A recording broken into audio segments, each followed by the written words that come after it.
السلام عليكم، مساكم الله بالخير. إذا شفتوا مكتبتي وراي على طول تعرفون أن هناك رد علمي حول خرافة من الخرافات. ما هي؟ انتشر المقطع الأخير حول الماء، وأن المياه اللي عندنا هي ميتة ويجب إعادة هذه المياه إلى الحياة. كيف؟ خلونا نسمع هذا المقطع ونفند هذا المقطع علميا، والرد يكون علمي. قالوا لي شلون؟ انا امس قاعد ابحث في النت، دخلت يمكن اغلب المواقع ولقيت شخص عربي اللي هو الدكتور الكيالي متكلم ايضا عن المويه. المويه هذه فيها طاقه عجيبه. المويه هذه اذا تنضغط داخل الانابيب وتنضغط داخل الانابيب اللي في الشوارع هذه عشان توصل لك لبيتك، توصلك المويه طاقتها الحيويه، يعني انه يوصلنا لبيتنا ماء ميت، والماء هذا اللي يوصل للمصانع ايضا ماء ميت. فعشان نرجع المويه لطاقتها الحيويه. طيب، استمعنا الآن إلى المقطع، وجدنا أن المصدر وذكره أن الدكتور الكيالي، وفعلا يوم رجعت لمقاطع الدكتور الكيالي وجدت أن الدكتور يذكر نفس الكلام اللي ذكره الأخ. لذلك سوف أركز على المصدر فقط تركيزا علميا. خلونا نسمع.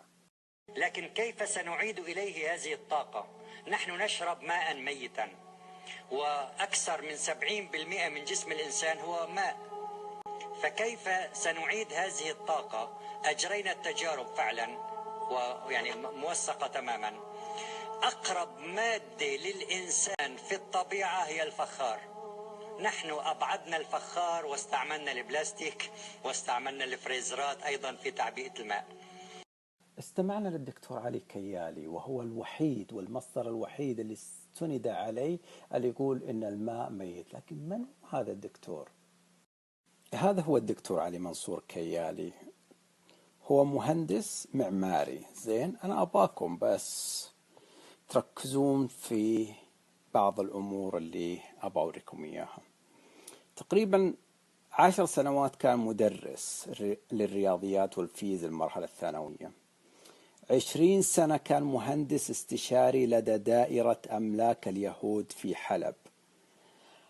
قام بإعداد دراسة المشاريع الشرطية وزارة الداخلية في الجمهورية العربية السورية في دمشق. أيضا أشرف على مشاريع كثيرة في فرع المرور، مشفى الشرطة، مبنى الهجرة والجوازات في مدينة حلب. متى حصل على الدكتوراه؟ حصل على الدكتوراه عام 2012 من الجامعة اللبنانية. قديش طيب الأبحاث اللي عنده مؤلفاته؟ أبدا ما عنده أي مؤلف علمي، ولا بحث علمي في مجلة علمية محكمة مرموقة على مستوى العالم. شهادة الدكتوراه كانت في البحوث الإسلامية. إذا لا يوجد بحث علمي ولا توجد تجربة ولا حتى المؤتمر اللي يدعون أنه تجمع علماء الفيزياء في العالم كله حتى يستطيعون أن يعيدوا الحياة إلى هذا الماء، فلم يستطيعوا وعملوا التجارب.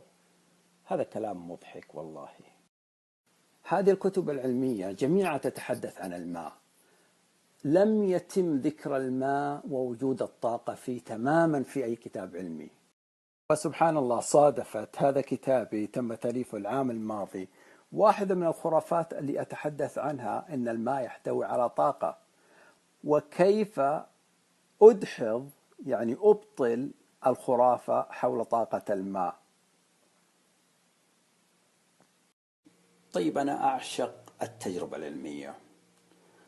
هم يدعون الآن أن الماء هنا ميت، وإذا وضعناه في الفخار لمدة 30 دقيقة سوف يصبح ماء حي.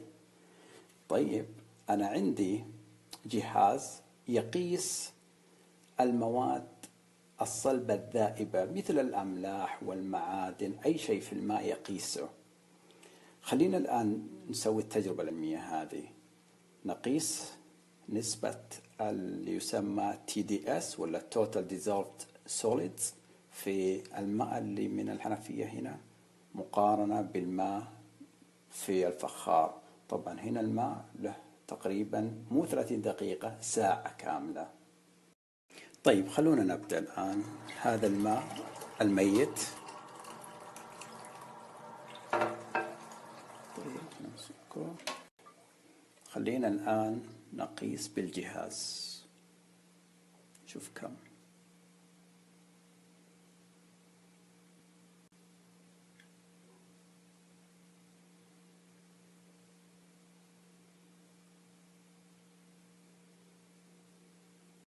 طيب في الماء العادي كان 265 بي بي ام. خلينا نشوف الآن في الفخار كم.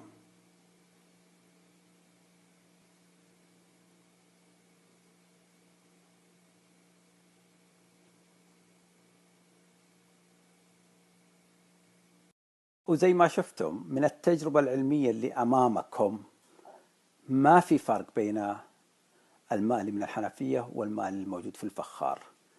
ما نقول في دراسات، ما نقول في مدري إيش مؤتمرات وثبت لدينا، أبدا أمامكم ما في فرق تماما. طبعا الخرافة تنتشر سريع جدا، لكن دائما العلم نور، والخرافة صح تنتشر بسرعة لكن نستطيع أن نبطلها. مثل ما نشرتم الآن الخرافة هذه وصلت إلى معظم البيوت والناس راح يشتروا فخار، انشروا المقطع هذا